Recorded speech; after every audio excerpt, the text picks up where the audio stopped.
જીવન ભવ્યતા અને દિવ્યતાપૂર્ણ બનાવવું હોય તો એ ભગવાનની ભક્તિ સિવાય બીજો કોઈ વિકલ્પ નથી.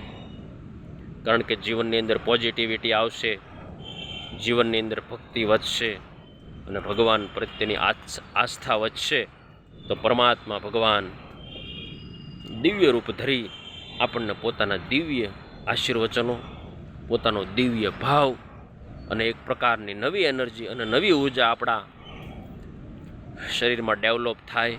એટલા માટે તો સંતો વારે વારે કહે કે તમે આધ્યાત્મિક જગત તરફ ચાલો, આધ્યાત્મિક જગત તરફ ચાલો.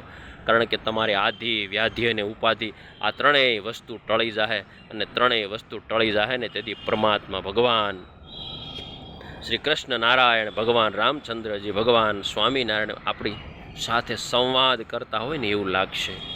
કારણ કે પરમાત્માનો સંવાદ તો ત્યારે જ થાય કે આપણે પરમાત્મા પ્રત્યે આકર્ષિત થઈએ, પરમાત્માની ભક્તિ આપણા જીવનમાં ઉતરે અને આપણા જીવનના ગુણો ઉતરેલા હોય એ બીજાને આદર્શ રૂપ કામમાં આવે અને આપણા જીવનની કોઈ પણ આધ્યાત્મિક, આધિભૌતિક, આધિદૈવિક કોઈ પણ જીવનની લાક્ષણિકતા આપણા જીવનને પરમાત્મા તરફ પ્રયાણ કરાવતી હોય છે. ત્યારે આજના સમયે, આજના પ્રસંગે ભગવાનની દિવ્યતા અને ભગવાનના ભાવો આપણા જીવનને એક સત્સંગના મોડ તરફ લઈ જાય. મુક્તાનંદ સ્વામી એમ કે, હે વાલા સંતો, હે વાલા ભક્તજનો, આ હરિનું શરણું સ્વીકારજો, હરિનું શરણું સ્વીકારજો. સુખ અને સુખની ખાણ અહીંયા છે, સુખ અને સુખની ખાણ અહીંયા છે વાલા ભક્તો.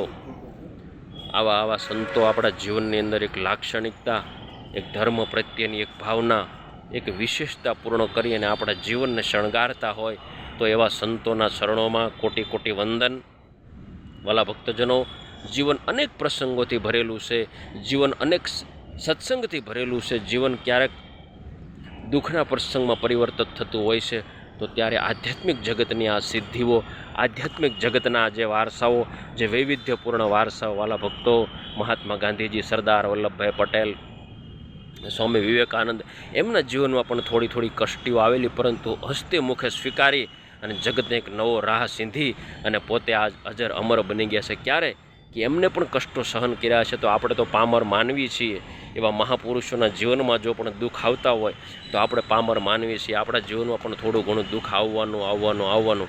એટલે દુઃખોથી નહીં ડરીને કાયમી પરમાત્મા પ્રત્યે પ્રેમ રાખી સાધનાનો પંથ આગળ વધારીએ અને સંતોને મળીએ, હરિભક્તોને મળીએ. આચાર્ય મહારાજશ્રીના ચરણોમાં દંડવત પ્રણામ કરીએ, નુગેન્દ્ર પ્રસાદજી મહારાજના ચરણોમાં દંડવત પ્રણામ કરીએ તો આપણા જીવનની સાર્થકતા અને સફળતા એટલી જ છે. બસ અસ્તુ. જય સ્વામિનારાયણ.